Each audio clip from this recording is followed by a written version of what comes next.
మయామిలో మాజీ ఏజెంట్ కైరా తన టార్గెట్ దాక్కున్న గదిని గమనిస్తోంది. ఆ వ్యక్తి ఒక సైనికుల బృందానికి నాయకత్వం వహిస్తూ వేరే భవనంలో ఉన్న ఒక వ్యక్తి కోసం వెతుకుతున్నాడు. వారు స్మోక్ గ్రెనేడ్తో లోపలికి దూసుకెళ్లి ప్రతి గదిని వెతికినా ఫలితం ఉండదు.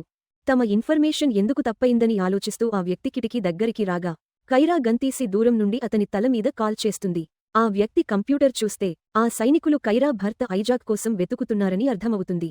ఈలోపు మాజీ ఏజెంట్ ఐజాక్ తన 4 ఏళ్ల కొడుకు కైరీని చూసుకుంటున్నాడు. తన హియరింగ్ ఎయిడ్స్ పెట్టుకున్నాక తన ఒంటిమీద ఉన్న గాయాలు చెడ్డవాళ్లతో పోరాడటం వల్ల వచ్చినవేనా అని కైరీ అడగటం ఐజాక్ వింటాడు. అవునని సమాధానమిచ్చిన ఐజాక్, కైరా ఇంకా వాళ్లతో పోరాడుతోందని, అందుకే ఆమె మనతో ఉండలేకపోతోందని వివరిస్తాడు. ఆ తర్వాత కైరీ నిద్రపోగా ఐజాక్ తన పెళ్లిలో ప్లే చేసిన పాటను వింటూ ఆ జ్ఞాపకాల్లో మునిగిపోతాడు. మరుసటి రోజు ఇంటి నుండి బయలుదేరుతుండగా ఒక అనుమానాస్పద కారు వెళ్లడాన్ని ఐజాక్ గమనిస్తాడు. అతను కైరీతో కలిసి టౌన్కు వెళ్తుండగా కైరీ వెనుక సీట్లో కూర్చుని తండ్రికి ఇష్టమైన పాటలు పాడుతుంటాడు. ఐజాక్ కారు పార్క్ చేయబోతుంటే మరో కారు అడ్డంగా వచ్చి దాదాపు ప్రమాదం జరిగినంత పని అవుతుంది. ఆ డ్రైవర్ తిట్టి వెళ్లిపోతాడు. బ్యాంకులో ఎక్స్ట్రా ఛార్జీల విషయంలో క్లర్క్తో ఐజాక్ వాదిస్తుంటాడు. ఐజాక్ ఆ గొడవలో ఉండగా కైరీ పక్కకు వెళ్లిపోతాడు. అకస్మాత్తుగా 3 దొంగలు లోపలికి వచ్చి పైకప్పు మీద కాల్పులు జరపడంతో అందరూ భయపడిపోతారు. దొంగలు జనాన్ని కొట్టడం మొదలుపెట్టగా ఐజాక్ కైరీని పిలవడానికి ప్రయత్నిస్తాడు కాని ఆ బాబు భయంతో కదలలేకపోతాడు. ఒక దొంగ ఐజాక్ను వెనక్కి వెళ్లమని బెదిరిస్తాడు. కానీ ఐజాక్ ప్రశాంతంగా ఉంటూ కనీసం బాబును తన దగ్గరికి రానివ్వమని కోరతాడు. దొంగ గన్ను బాబు వైపు గురిపెట్టడంతో ఐజాక్ కొడుకుని చెవులు మూసుకుని కళ్ళు మూసుకోమని చెబుతాడు. అప్పుడు ఐజాక్ తన హియరింగ్ ఎయిడ్స్ తీసేసి కొద్దిసేపట్లోనే దొంగలందరినీ మట్టికరిపించి అందరినీ కాపాడతాడు. అతను కైరీని ఎత్తుకుని బయటికి వస్తుండగా ఇదంతా సెక్యూరిటీ కెమెరాల్లో రికార్డ్ అవ్వడం గమనిస్తాడు. మెక్సికోలో G7 సెక్రటరీ జనరల్ జాక్ వార్తలు చూస్తుంటాడు. అతను గతంలో CIA చీఫ్గా ఉన్నప్పుడు గూఢచారిగా వ్యవహరించాడనే అనుమానంతో విచారణ జరుగుతుందని తెలుసుకుంటాడు. ఆ సమయంలో అతని అసిస్టెంట్ పాట్రిక్ ఒక రిపోర్ట్ తెస్తాడు. షాడో ఫోర్స్ అనే టీంకు చెందిన మరో మాజీ ఏజెంట్ను కైరా చంపేసిందని చెబుతాడు. జాక్ CIAలో ఉన్నప్పుడు ఈ షాడో ఫోర్స్ను నడిపిస్తూ వాళ్లతో తప్పుడు పనులు చేయించేవాడు. కైరా మరియు ఐజాక్ కూడా ఒకప్పుడు షాడో ఫోర్స్లో ఉండేవారు. కానీ ఇప్పుడు కైరా తన పాత టీం మెంబర్స్ను చంపే పనిలో ఉంది. ఉన్న 12 మందిలో ఇప్పుడు 5 మాత్రమే మిగిలారు. ఐజాక్ బ్యాంకు కెమెరాలకు దొరికిపోయాడని కూడా పాట్రిక్ చెబుతాడు. ఆ ఫుటేజ్ చూసిన జాక్ కైరాను గుర్తుపట్టి ఆమె గర్భవతి కావడం వల్లే ఆ జంట టీం నుండి వెళ్లిపోయారని గ్రహిస్తాడు. ఆ దొంగలను పట్టుకోవడానికి జాక్ తన మనుషులను పంపి వాళ్ల తలల మీద $50 మిలియన్ బహుమతిని ప్రకటిస్తాడు. స్పెయిన్లో ఏజెంట్ ఆనీ తన బాయ్ ఫ్రెండ్ మరియు టీం మెంబర్ అంక్ బాస్కెట్బాల్ ఆడటం చూస్తూ ఇయర్ పీస్ ద్వారా జాక్ గురించి సమాచారం వింటుంది. అంక్ మరో ప్లేయర్తో గొడవ పడుతుంటే ఆనీ అతన్ని పిలిచి మనం ఇక్కడ సీక్రెట్గా ఉన్నామనే విషయానికి గుర్తు చేస్తుంది. వీళ్ళిద్దరూ ఇన్స్పెక్టర్ జనరల్ కోసం పనిచేస్తూ షాడో ఫోర్స్ సభ్యుల కోసం వెతుకుతున్నారని అర్థమవుతుంది. అదే సమయంలో ఆనీకి కూడా బ్యాంక్ ఫుటేజ్ అందుతుంది. G7 కమాండ్ సెంటర్లో జాక్ ప్రపంచ నాయకులతో కలిసి తన మీద వచ్చిన ఆరోపణల గురించి చర్చిస్తాడు. 8 ఏళ్ల క్రితం అమెరికా ప్రభుత్వం తనను షాడో ఫోర్స్ అనే రహస్య ప్రోగ్రాంను నడపమని అడిగిందని చెబుతాడు. అది ప్రపంచవ్యాప్తంగా రహస్య మిషన్లు చేసేది. ఏజెంట్ ఐజాక్ మరియు కైరా ప్రేమలో పడ్డారు. కానీ అది నిబంధనలకు విరుద్ధం కావడంతో వారు టీం నుండి వెళ్లిపోయారు. వారు ముఖ్యమైన సమాచారాన్ని తీసుకెళ్లడం వల్ల వారిమీద ఎప్పటినుంచో నిఘా ఉంది. తాజా గొడవల వల్ల వారిని త్వరగా అంతం చేయడానికి జాక్ బహుమతిని రెట్టింపు చేస్తాడు. ఈలోపు ఐజాక్ మరియు కైరీ కొలంబియాకు తప్పించుకుంటారు. అడవి దాటిన తర్వాత వారు ఒక పాత క్యాబిన్ దగ్గరికి చేరుకుంటారు. ఐజాక్ లోపల ఎవరూ లేరని నిర్ధారించుకున్నాక కొడుకుని రమ్మంటాడు. ఆ రాత్రి భోజనం చేసేటప్పుడు ఫైటింగ్ చేసే ముందు హియరింగ్ ఎయిడ్స్ ఎందుకు తీసావని కైరీ అడుగుతాడు. శబ్దం లేకపోతే తను బాగా ఏకాగ్రత పెట్టగలనని ఐజాక్ వివరిస్తాడు. తన తండ్రి ఎప్పుడైనా చెడ్డవాడిగా ఉన్నాడా అని కైరీ అడగగా గతంలో తను మరియు కైరా తాము మంచి చేస్తున్నామనే భ్రమలో ఉన్న చెడ్డవాళ్లమని ఐజాక్ చెబుతాడు. కానీ ఇప్పుడు మాత్రం తాము మంచి పనులే చేస్తున్నామని అంటాడు. మయామిలో ఉన్న కైరాకు కూడా బ్యాంక్ ఫుటేజ్ అందుతుంది. చాలా కాలం తర్వాత తన కొడుకుని చూసి ఆమె ఎమోషనల్ అవుతుంది. 4 ఏళ్ల క్రితం ఒక రాత్రి ఐజాక్ గాయాలకు తను చికిత్స చేసిన విషయానికి గుర్తు చేసుకుంటుంది. వారు అప్పటికే సంస్థను వదిలేశారు కానీ జాక్ మనుషులు వారిని వెంటాడుతున్నారు. దీనివల్ల కైరీ ప్రాణాలకు ప్రమాదం ఏర్పడింది. తన భార్యాపిల్లలను కాపాడుకోవడానికి ఐజాక్ మళ్లీ టీంలో చేరాలనుకున్నాడు. కానీ కైరా అది మంచి పద్ధతి కాదని అతన్ని వారించింది. తను, జాక్ గతంలో సరదాగా డేటింగ్ చేసేవాళ్లమని ఆమె బయటపెట్టింది. కానీ అతను ఆమెతో ప్రేమలో పడి సీరియస్ రిలేషన్ కోరుకున్నాడు. ఆమె నిరాకరించడంతో కక్షతో ఆమె పదవిని తగ్గించి కావాలనే ప్రమాదకరమైన మిషన్లకు పంపడం మొదలుపెట్టాడు. ఇది వ్యక్తిగత కక్ష కాబట్టి ఐజాక్ తిరిగి వచ్చినా జాక్ శాంతించడని ఆమెకు అర్థమైంది. అందుకే ఆ రాత్రి ఐజాక్ కొడుకుతో కలిసి దాక్కున్నప్పుడు కైరా ఒంటరిగా వెళ్లి జాక్ టీం మొత్తాన్ని ఖతం చేయాలని నిర్ణయించుకుంది. శత్రువులందరూ పోయాక మళ్లీ తన కుటుంబంతో కలిసి ప్రశాంతంగా బ్రతకవచ్చని ఆమె భావించింది. ప్రస్తుతానికి వస్తే కైరా బ్యాంక్ ఇన్సిడెంట్ గురించి ఆండీకి ఒక సీక్రెట్ మెసేజ్ పంపుతుంది. దానికి ఆండీ సహాయం చేయడానికి ఒప్పుకుంటాడు. మనం ఈ మిషన్ వదిలేసి ఐజాక్ కోసం వెతుకుదామని ఆండీ ఒంట్తో చెబుతుంది. ఎలాగైనా జాక్ మీద ఆధారాలు దొరకాలంటే పాత ఏజెంట్లను వెంబడించడమే మార్గం. దానికి ఐజాక్ కూడా సాయపడగలడు. అర్ధరాత్రివేళ ఏదో శబ్దం విని ఐజాక్ నిద్రలేస్తాడు. అతను గన్ పట్టుకుని ఇల్లంతా వెతుకుతుండగా నేలపై తడి అడుగుజాడలు కనిపిస్తాయి. అంతలో అకస్మాత్తుగా ఎవరో అతనిపై దాడి చేసి నిరాయుధుడిని చేయడంతో ఇద్దరి మధ్య పోరాటం మొదలవుతుంది. వచ్చిన వ్యక్తి మరెవరో కాదు కైరా. తన అడ్రస్ బయటపెట్టి తనను ప్రమాదంలో పడేసినందుకు ఐజాక్ను తిడుతూనే పోరాటం కొనసాగిస్తుంది. దొరికిన వస్తువులతో గోడలకు కొట్టుకుంటూ ఇద్దరూ భీకరంగా తలపడతారు. ఇంట్లోని సామాన్లన్నీ విరిగిపోతున్నా వారు ఆగరు. కాని కైరా కొడుకు తన తల్లిదండ్రులను గమనిస్తున్నాడని తెలిసి ఆగుతారు. మొదట ఆ అబ్బాయి కైరాను గుర్తుపట్టడు. కాని తనే నీ అమ్మనని చెప్పగానే ఆమెను హత్తుకుని చాలా మిస్ అయ్యానని ఏడుస్తాడు. ఇంతలో జాక్ మిగిలిన షాడో ఫోర్స్ ఏజెంట్లను పిలిపించి కైరా మరియు ఐజాక్ తలలపై ఉన్న రివార్డును 100కు పెంచుతున్నట్లు ప్రకటిస్తాడు. ఈ మిషన్ పూర్తి చేయడానికి కావాల్సిన అన్ని వసతులు కల్పిస్తానని వారికి హామీ ఇస్తాడు. ఎవరి అనే స్పై సాయంతో పరారీలో ఉన్న ఆ జంట ఎక్కడున్నారో జాక్ తెలుసుకుంటాడు. మరుసటి రోజు ఉదయం తన కొడుకు నిద్రలో నడిచే అలవాటు ఉందని తెలిసి కైరా ఆశ్చర్యపోతుంది.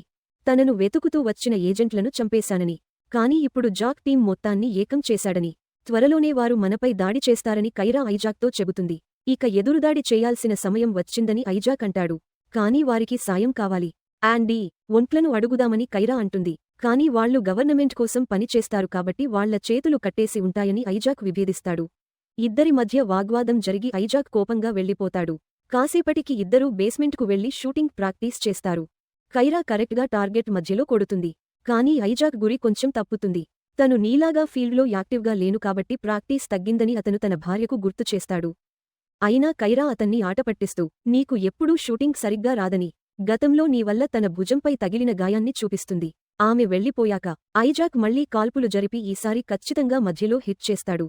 ఆ తర్వాత ఆండీ ఒంట్లతో కలిసి పనిచేయడానికి ఐజాక్ ఒప్పుకుంటాడు. అప్పుడు కైరా తాను తెచ్చిన పవర్ఫుల్ టాక్టికల్ కారును అతనికి చూపిస్తుంది. ఆండీ నుంచి కబురు వచ్చే వరకు వారు తిరుగుతూనే ఉండాలి.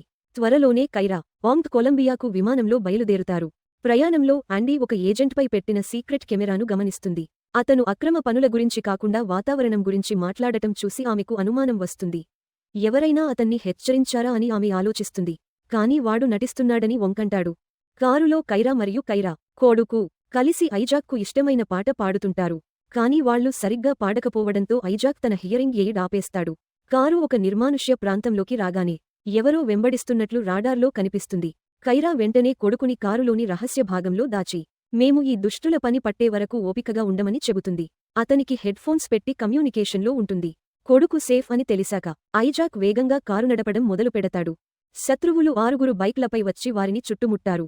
వారు మంటలు చిమ్మే ఫ్లేర్ గన్స్తో కాల్పులు జరపడంతో కారు అద్దాలు పగిలిపోతాయి. కారు ముందు భాగంపై ఒకటి పడటంతో ఐజాక్కు ఏమీ కనిపించదు. ఆ గ్యాప్లో మరో కారు వారిని చేరుకుంటుంది. అకస్మాత్తుగా ఒక ట్రక్కు వచ్చి ఆ కారును గుద్ది వీరి కారును వెనుక నుండి ఢీకొంటుంది. బైక్లు దగ్గరకు రాగానే ట్రక్కు నుండి కాల్పులు మొదలవుతాయి. కైరా కారు పైకప్పు తెరిచి ఎదురుదాడి చేయడం ప్రారంభిస్తుంది. ట్రక్కు మళ్లీ గుద్దడంతో ఐజాక్ ఇంకా వేగంగా వెళ్లాల్సి వస్తుంది. ఆ ట్రక్కు బుల్లెట్ ప్రూఫ్ కావడంతో కైరా బుల్లెట్లు పనిచేయవు. అందుకే ఆమె గ్రెనేడ్ విసరడంతో ట్రక్కు ముందు భాగంలో మంటలు చెలరేగుతాయి. ఐజాక్ కారును పక్కకు తిప్పగా ట్రక్కు వారి పక్కనే వస్తుంది. అప్పుడు కైరా దాని వెనుకవైపు కూడా నిప్పు పెడుతుంది. వెంటనే ఆ ట్రక్కు పేలిపోతుంది. ఐజాక్ ఆ మంటల నుండి కారును తప్పించుకుంటూ వెళ్తాడు. కాని దురదృష్టవశాత్తు దారి మూసేసి ఉంటుంది. అక్కడ మరికొందరు వీరికోసం ఎదురుచూస్తూ కాల్పులు జరుపుతారు. ఒక బుల్లెట్ తగలడంతో టైర్ పేలిపోయి కారు రోడ్డుపై జారి పక్కనే ఉన్న కొండపై నుండి నదిలోకి పడిపోతుంది. కాసేపటికి జాక్ టీం శవాల కోసం నదిలో వెతుకుతారు. కాని అప్పటికే ఆ కుటుంబం అక్కడి నుండి తప్పించుకుని అడవిలో క్షేమంగా దాక్కుంది. ఆ ముగ్గురు ఒక పాడుబడ్డ గనిలో దాక్కుంటారు. ఎవరో నమ్మకద్రోహి తమ ఆచూకీ చెప్పేసి ఉంటారని ఆ జంట అనుకుంటారు. కైరా ఎప్పుడూ తనని గమనిస్తూనే ఉంటానని ఐజాక్తో చెబుతుంది. ఒకసారి జనంలో తను మెడపై తాకిన విషయానికి కూడా ఐజాక్ గుర్తుచేస్తాడు. మరుసటి రోజు ఉదయం ఐజాక్ లేచి చూసేసరికి కైరా కనిపించదు. మరోవైపు జాక్ తన టీం ఆ సవాలను కనిపెట్టలేకపోయినందుకు కోపంతో ఊగిపోతాడు. అంటే ఆ జంట ఇంకా బతికే ఉన్నారని అర్థం. ప్యాట్రిక్ పార్కర్ తనని ఆపాలని ప్రయత్నించినా వారిపై పడి తన కోపాన్ని తీర్చుకుంటాడు. జాక్ ఇంకా మంచి ఫైటర్ కావడంతో వారిని సులభంగా కొట్టి ఉద్యోగాల్లోంచి తీసేస్తాడు. అదే సమయంలో కైరా ఐజాక్ గురించి సమాచారం ఇస్తున్న ఎవరి నుండి జాక్కు ఫోన్ వస్తుంది. దాంతో జాక్ తిరిగి ప్యాట్రిక్ పార్కర్లను పిలిపించి వెంటనే బయలుదేరమంటాడు. విమానంలో ఉండగా కైరా నుండి ఫోన్ రావడంతో జాక్ ఆశ్చర్యపోయి ఆ ఫోన్ ఎక్కడి నుండి వచ్చిందో కనిపెట్టమని తన మనుషులకు చెబుతాడు. తమ సమస్యలను ప్రైవేటుగా తేల్చుకోవడానికి తన సొంత దీవికి రమ్మని కైరా అతనికి ఆఫర్ ఇస్తుంది. ఒకవేళ అతను ఒప్పుకోకపోయినా లేదా తన కుటుంబాన్ని వేధించినా అతని రహస్యాలన్నీ ప్రభుత్వానికి చెప్పేస్తానని హెచ్చరిస్తుంది. జాక్ కలవడానికి ఒప్పుకున్నాక కైరా ఫోన్ పారేసి పడవ ఎక్కుతుంది. సిటీలో ఆండీ, అంక్ తమ వ్యాన్ ఎక్కబోతుంటే వెనుక సీట్లో ఐజాక్, ఖైరీ గన్ పట్టుకుని ఉండటంతో వారు బిత్తరపోతారు. తమ ఆచూకీ వాళ్లే చెప్పేశారని ఐజాక్ అనుకుంటాడు కాని తాము వాళ్ల వైపే ఉన్నామని వారు ఒట్టు వేస్తారు. అక్కడ వాతావరణం చాలా సీరియస్గా ఉన్నా కై మ్యూజిక్ కావాలని అడగడంతో వాళ్లంతా నవ్వేస్తారు. ఆండీ ఆ బాబు కోసం ఒక పాట ప్లే చేసి కైరా వేట మొదలుపెట్టినప్పటి నుండి తాము ఆమెకు సహాయం చేస్తున్నామని ఐజాక్కు చెబుతాడు. ఆమె ఇప్పుడు ఎక్కడుందో తమకు తెలియదని అంటారు. కానీ తన కుటుంబాన్ని కాపాడుకోవడానికి ఆమె ఒంటరిగా జాక్ను ఎదుర్కోవాలని అనుకుంటోందని ఐజాక్ అర్థం చేసుకుంటాడు.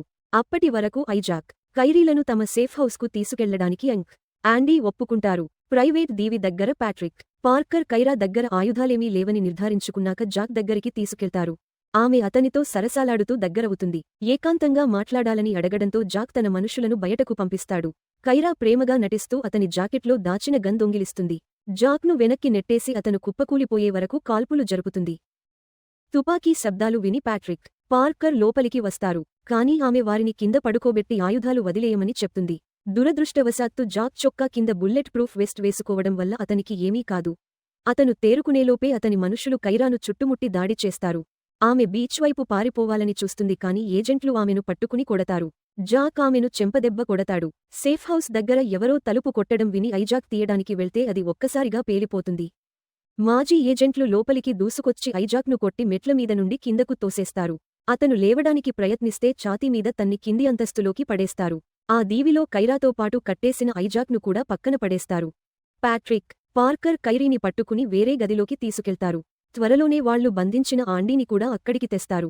అలాగే యంగ్ అసలు పేరు ఎవరి అని, తనే ఇన్నాళ్లూ గూఢచారిగా ఉన్నాడని బయటపడుతుంది. జాక్ వారి ద్రోహం గురించి అరుస్తూ ఖైరీ ముందే వాళ్లని చంపేస్తానని, ఆ పిల్లాడిని కొత్త షాడో ఫోర్స్ మెంబర్గా మార్చుకోవచ్చని చెబుతాడు. కైరా ఏడుస్తూ జాక్ తన పదవిని వాడుకుని తనను ఎలా లోబర్చుకున్నాడో, పిచ్చి మిషన్లకు ఎలా పంపించాడో మిగతా ఏజెంట్లకు వివరిస్తుంది. అదే సమయంలో ప్యాట్రిక్, పార్కర్ పిల్లాడు లేకుండా తిరిగి వస్తారు. వారు తమ తుపాకులను జాక్ వైపు గురిపెట్టి తాము అండర్కవర్ గవర్నమెంట్ ఏజెంట్లమని చెబుతూ మిగతా గార్డులను ఆయుధాలు పారేయమంటారు. జాక్ వెనుక మరో టీం పడిందని తనకు ముందే తెలుసని ఆండీ నవ్వుతుంది. కాని యంగ్ ప్రవర్తన తేడాగా ఉండటంతో ఆమె అతనికి చెప్పలేదు. ఒక ఏజెంట్ గన్ తీయడానికి ప్రయత్నించగా పార్కర్ అతని తలలో కాల్ చేస్తాడు. దాంతో ఆండీ, ఐజాక్, ఖైరా అందరూ నవ్వుతారు. మిగతా ఏజెంట్లు ఒకరినొకరు చూసుకుని తమ గన్ల కోసం వెతుకుతారు. ఒకడు గ్రెనేడ్ విసురుతాడు. ఆ ముగ్గురు అది గమనించి పక్కకు దూకుతారు. అంతా గందరగోళంగా మారుతుంది. కాల్పుల్లో ప్యాట్రిక్ త్వరగా దెబ్బతిని కిందపడిపోతాడు. జాక్ వెన్నులో కాల్పులు జరగడంతో దాక్కోవడానికి పారిపోతాడు. ఆండీ ఒక ఏజెంట్పై దూకి అతని కత్తితోనే అతడిని పొడుస్తుంది. ఖైరా, ఐజాక్ పడి ఉన్న తుపాకులు తీసుకుని పార్కర్తో కలిసి తిరిగి ఎదురుదాడి చేస్తారు. పార్కర్ బుల్లెట్లు అయిపోయి పారిపోతుండగా అతని తుడకపై దెబ్బ తగులుతుంది. అప్పుడు ఆండీ అతనికి బుల్లెట్లు తెచ్చి ఇచ్చి ఖైరీ ఎక్కడున్నాడో అడుగుతుంది. తను బాబుని కాపాడతానని పార్కర్ వెళ్లి జాక్ను పట్టుకోమని చెప్తుంది. ఈ గందగోళాన్ని వాడుకుని యంగ్ డబ్బు సంచితో పారిపోతాడు. పార్కర్ కోలుకునేలోపే ఒక ఏజెంట్ అతనిపై పడి కింద కుస్తీ పడతాడు. ఇద్దరూ ఒకరినొకరు బాగా కొట్టుకుంటారు. ఆ ఏజెంట్ అతడిని పొడవగలుగుతుంది కాని ఇప్పుడు పార్కర్కు ఆమె దగ్గరగా ఉండటంతో ఆమె గన్ లాక్కుని తలమీద కాల్ చేస్తాడు. ఆ గదిలో ఉన్న మరో మహిళా ఏజెంట్ ఇదంతా ఎక్కడికీ తేలదని గ్రహించి అక్కడి నుండి వెళ్లిపోతుంది. పడిపోయిన ఒక వ్యక్తి దగ్గర ఇంకో గ్రెనేడ్ ఉండటాన్ని కైరా గమనించి పెద్ద పేలుడు సంభవించేలా దాన్ని కాల్చుతుంది. ఆమె, ఐజాక్ బయటకి దూకేయగా మిగిలిన ఇద్దరు ఏజెంట్లు తీవ్రంగా గాయపడి అక్కడి నుండి పారిపోతారు. జాక్ దాక్కున్న చోటు నుండి బయటకి రాగానే పార్కర్ అతనిపై వెనుక నుండి కాల్పులు జరపడానికి ప్రయత్నించి మళ్లీ అమ్యూనిషన్ అయిపోగొట్టుకుంటాడు. జాక్ ఎదురుకాల్పులు జరిపి అతన్ని మోకాళ్లపై పడేలా చేస్తాడు. కాని అతని దగ్గర కూడా బుల్లెట్లు అయిపోవడంతో చంపలేక అక్కడి నుండి వెళ్లిపోతాడు. ఈలోపు అంక్ పడవ దగ్గరికి వెళ్లడానికి ప్రయత్నించి కై, వైని కలుస్తాడు. ఆమె అతను చెడ్డవాడని నిలదీస్తుంది. ఈ పరధ్యానాన్ని వాడుకుని ఆండీ వెనుక నుండి వచ్చి అంక్ మెడ పట్టుకుని బంధిస్తాడు. అలాగే కై, వైని మూల దగ్గర వేచి ఉండమని చెబుతాడు. కై, వై చూస్తుందని తెలియకుండా ఆండీ అంక్ని కొట్టడం మొదలుపెడతాడు. కైరా ఇంట్లో ఉన్న ఒక మహిళా ఏజెంట్ను కనుగొంటుంది. వారిద్దరూ ఒకరిపై ఒకరు కాల్పులు జరుపుకుని ఆ తర్వాత చేతులతో పోరాడాలని నిర్ణయించుకుంటారు. వారు గోడను పగలగొట్టుకుంటూ డెక్ మీద పడి పోరాటాన్ని కొనసాగిస్తారు. అక్కడ ఒకరినొకరు తన్నుకున్న తర్వాత కైరా ఒక కత్తిని పట్టుకుని దానితో శత్రువు మెడలో పొడిచి కిందకి నెట్టేస్తుంది. అదే సమయంలో ఐజాక్ తీరం వెంబడి తప్పించుకోవడానికి ప్రయత్నిస్తున్న ఇద్దరు ఏజెంట్లను చూసి వారు తనను వెంబడించేలా వారి డబ్బు సంచులను కాలుస్తాడు. అతను ఒక గోడ వెనుక దాక్కుని వారి నీడలు దగ్గరికి వచ్చే వరకు వేచి ఉండి కాల్పులు జరుపుతాడు. ఒక బుల్లెట్ గ్యాస్ క్యాన్కు తగలడంతో పేలుడు సంభవించి ఒక ఏజెంట్కు మంటలు అంటుకుంటాయి. అతను సముద్రంలో పడిపోతాడు. రెండో ఏజెంట్ వెంటనే పారిపోతాడు. ఆ తర్వాత ఐజాక్ ప్రధాన గదిలోకి తిరిగి వచ్చి కైరా మరియు వైలను కలుస్తాడు. కైరా అక్కడి నుండి వెళ్లిపోవాలని అనుకుంటుంది కాని ఐజాక్ వారు మళ్లీ వేటాడబడతారని, అందుకే జాక్ను చంపి దీనికి శాశ్వతంగా ముగింపు పలకాలని చెబుతాడు. ఆ జంట వైని సురక్షితంగా ఉంచి తన పడవలో ఆఖరి ఏజెంట్తో తప్పించుకుపోతున్న జాక్ను పట్టుకోవడానికి పడవలో బయలుదేరుతారు. రెండు పడవలు చాలా వేగంగా వెళ్తూ ఒకరిపై ఒకరు కాల్పులు జరుపుకోవడంతో చేజింగ్ మొదలవుతుంది. అనేక మలుపుల తర్వాత జాక్ తన పడవతో కైరా పడవను బలంగా ఢీకొట్టడంతో ఐజాక్ కింద పడిపోతాడు. అతను పడవ అంచుని పట్టుకుని వేలాడుతూ పైకి వచ్చేలోపు మరికొన్ని బుల్లెట్లు కాలుస్తాడు. కైరా కూడా కాల్పుల్లో పాల్గొంటూ పడవను తోయడంతో జాక్ దృష్టి మళ్లుతుంది. త్వరలోనే అతని పడవ మరో నౌకను ఢీకొట్టి గాలిలోకి ఎగిరి తీరానికి చేరుకుంటుంది. అక్కడ పడగానే పేలిపోతుంది. తమ శత్రువులు ఆ పేలుడు నుండి తప్పించుకున్నారేమోనని చూడటానికి ఆ జంట కూడా తీరానికి వెళ్తారు. ఐజాక్ అడవిలోకి వెళ్లి ఆఖరి ఏజెంట్ను కనుగొంటాడు. కొన్ని రౌండ్ల కాల్పుల తర్వాత వారు నేరుగా పోరాడటం మొదలుపెడతారు. ఆ ఏజెంట్ ఐజాక్ను చెట్టుకేసి కొట్టినా అతను వదలకుండా పోరాడుతుంటాడు. దాంతో ఆ ఏజెంట్ కత్తి తీయాల్సి వస్తుంది. ఐజాక్ తన హియరింగ్ ఎయిడ్స్ను తీసేయడం వల్ల అతను మరింత సమర్థవంతంగా పోరాడి ఆ వ్యక్తిని చంపేస్తాడు. దగ్గరలోనే ఒక పెళ్లి వేడుక జరుగుతుండగా జాక్ అక్కడికి దూసుకువెళ్లి జనాన్ని భయపెట్టడానికి పైకప్పు వైపు కాలుస్తాడు. కైరా ఆ కాల్పుల శబ్దాన్ని, కేకలను విని పెళ్లి జరుగుతున్న చోటికి వెళ్తుంది. అక్కడ జాక్ మద్యం తాగుతూ కనిపిస్తాడు. అతను అలంకరణలపై కాల్పులు జరపడంతో చిన్న పేలుడు సంభవించి కైరా వెనక్కి పడిపోతుంది. ఆమె త్వరగా కోలుకుని జాక్తో పోరాడటం మొదలుపెడుతుంది. కానీ అతను నైపుణ్యంగల యోధుడు కావడంతో చాలా కష్టం మీద ఆమెను కింద పడేస్తాడు.